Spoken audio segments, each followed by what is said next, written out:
তো সৌন্দর্যের কোনো শেষ নাই, সেটা প্রকৃতি দেখলেই বোঝা যায়, আমার পিছনের ব্যাকগ্রাউন্ড দেখলেই বোঝা যায়।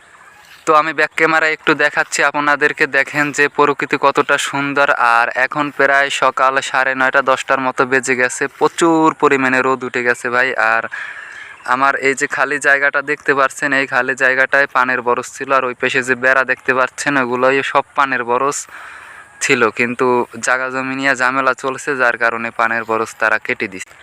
তো যাই হোক ভাই, সবাইকে আবারও একবার অনুরোধ করে বলছি, যারা এখনও আমার ইউটিউব চ্যানেলটি সাবস্ক্রাইব না করেছেন তারা একটু দয়া করে সাবস্ক্রাইব করে নেবেন, আর যারা অলরেডি সাবস্ক্রাইব করেছেন তাদেরকে অসংখ্য ধন্যবাদ। আর এই তাল গাছটাতে দেখতে পাচ্ছেন, এই তাল গাছটা হচ্ছে আমার প্রোফাইল পিকচার দেওয়া, তো ইউটিউবে না, ফেসবুক। তো দেখেন যে খালি জায়গাটায় আরও অনেক ছাগল ছিল, কিন্তু 2-3টে ছাগল বর্তমানে আছে, আর বাকিগুলো হয়তো নিয়ে গেছে, আর এখনও অনেক আসা শুরু করে নাই। চারিপাশে শুধু বাগান আর বাগান দেখা যায়, আর ওই পাশে কিন্তু পানের বরজ আছে। তো চারিপাশেই শুধু পানের বরজ। আর এটা হচ্ছে বরিশালের উজিরপুর থানা। আপনি রাস্তা থেকে গেলেও চারিদিকে পানের বরজ দেখবেন, যেখান থেকে হাঁটবেন উজিরপুরের সব জায়গায় পানের বরজ দেখবেন। ভালো থাকবেন সবাই, আল্লাহ হাফেজ। তো দেখেন যে আকাশের দৃশ্যটা কতটা সুন্দর দেখা যায়।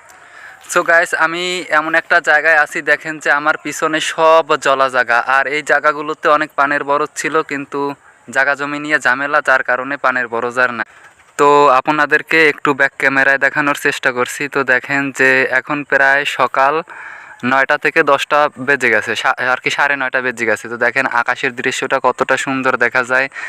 আর ওই পাশে যে টিন দেখতে পাচ্ছেন, ওটা হচ্ছে আমাদের বাড়ি, আর আমি যে জায়গাটায় দাঁড়িয়ে আছি এইটাই হচ্ছে আমাদের জায়গা।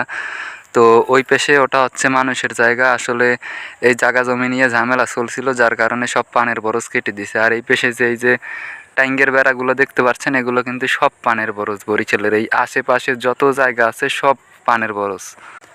তো ভাই, একটি কথা না বললেই নয়, আমি হচ্ছে নতুন ইউটিউবার। যারা আমার চ্যানেলটি এখনও সাবস্ক্রাইব না করেছেন তারা একটু দয়া করে সাবস্ক্রাইব করে নেবেন, আর যারা অলরেডি সাবস্ক্রাইব করেছেন তাদেরকে অসংখ্য ধন্যবাদ। আসলে প্রায় বিকেলেই আমি এখানে ঘুরতে আসি, কারণ এটা আমাদের বাড়ির পাশেই, আর এখানে আসি শুধু আমি ভিডিও করার জন্য। তো আসলে বিকেলবেলা এখানে 3-4টে রাজাহাঁস আসে।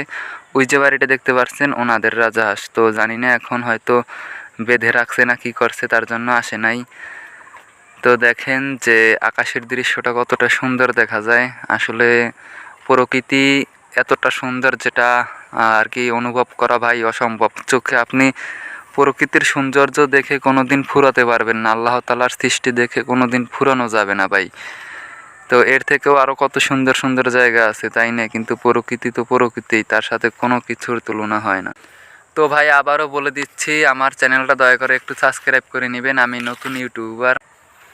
আর একটা কথা হচ্ছে যে আর কি এখন প্রচুর পরিমাণে শীত পড়তেছে। আসলে গরমের আবহাওয়াটা কিছুদিন আগে পাওয়া গেছিলো, কিন্তু এই 3-4 দিন যাবৎ প্রচুর পরিমাণে শীত পড়ছে রে ভাই। তো যার কারণে দেখেন যে এখন পর্যন্ত সকাল 10টা প্রায় বেজে গেছে, এখন পর্যন্ত গায়ে কিন্তু জ্যাকেট আছে। আসলে আমার পিছনের দৃশ্যটা খুবই সুন্দর দেখা যায়, আমি যেটা মনে করি।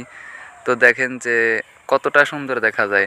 মাঝখানে একটা তাল গাছ আছে। আসলে আমার প্রোফাইল পিকচারটাই তাল গাছ দিয়ে দেওয়া, বুঝছেন? আর কি আমার ফেসবুকের প্রোফাইল পিকচারটা। তো ইউটিউব আমি নতুন খুলেছি, সবাই ভাই একটু দয়া করে সাবস্ক্রাইব করে নিন। আসলে সব ধরনের দৃশ্য দেখতে আমার কাছে ভালো লাগে। আর আমি ইউটিউব চ্যানেলে যে ফটো, তারপর রিলস, আর কি শর্ট ভিডিও আপলোড করি, আমার ফেসবুক আইডিতেও আমি সেমভাবে ফটো এবং শর্ট ভিডিও আপলোড করি। তো দেখা গেছে আমার ফেসবুকের থেকে আমার ইউটিউবে ভিউ পড়ে অনেক বেশি। ফেসবুকে আমার ফলোয়ার বেশি, তারপরও দেখা গেছে যে ফেসবুকের চাইতে ইউটিউবে ভিউ পড়ে বেশি।